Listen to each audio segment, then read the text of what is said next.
এই ছোট্ট সেতুর উপর দিয়ে লঞ্চে ওঠার জন্য রওনা দিয়ে দিয়েছি।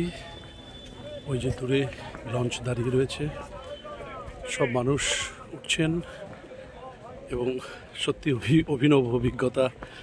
জীবনে কখনো লঞ্চে গঙ্গা পার হয়নি। ব্রহ্মপুত্রে একবার উঠেছিলাম কিছুক্ষণের জন্য, সেটা শুধুমাত্র বিনোদনের অংশ ছিল, অল্প কিছুক্ষণ।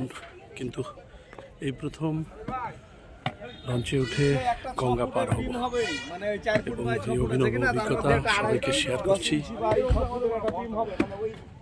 হলদিয়া শহরে, হলদিয়া পৌরসভায় রাজ্য কবি সম্মেলনে অংশগ্রহণ করার জন্য উত্তরবঙ্গের প্রতিনিধি হয়ে শিলিগুড়ি থেকে আমি এসেছি এবং এখানে প্রায় ৩০০-র মতো কবি আজকে উপস্থিত থাকবেন। বিখ্যাত কবি বিনায়ক বন্দ্যোপাধ্যায় এই অনুষ্ঠানের উদ্বোধন করবেন এবং অভিনব অভিজ্ঞতা, এই অভিজ্ঞতা লঞ্চে আমি সিঁড়ি বেয়ে নামছি, আসন গ্রহণ করব। ইতিমধ্যেই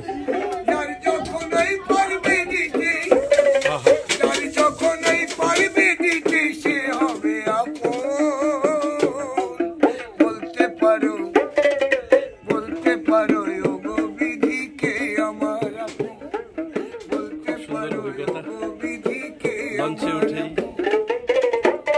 বড় শিক্ষার গান।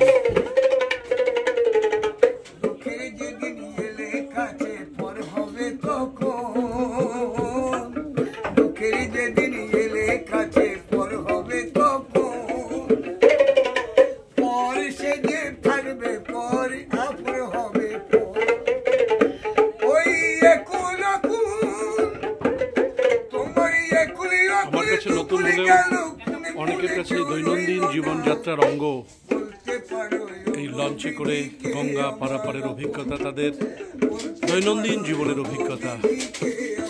আর জীবনের প্রথমবার সেই অভিজ্ঞতা নেবার জন্য আমি লঞ্চে বসে পড়েছি। ঠিক 8:40-এ এই লঞ্চ ছেড়ে দেবে এবং ওপারে গিয়ে আমাকে আবার ছোট কোনো গাড়ির সাহায্য নিয়ে পৌঁছাতে হবে ব্রজলাল চকে।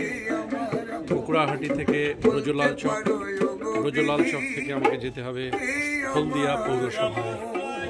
হলদিয়া পৌরসভার প্রেস কর্নারে 11তম রাজ্য কবি সভায় অংশগ্রহণ করার জন্য সুদূর শিলিগুড়ি থেকে, উত্তরবঙ্গ থেকে আমি এসেছি। এই অদ্ভুত অভিজ্ঞতা সবাইকে শেয়ার করছি। সবাই ভালো থাকবেন, নমস্কার।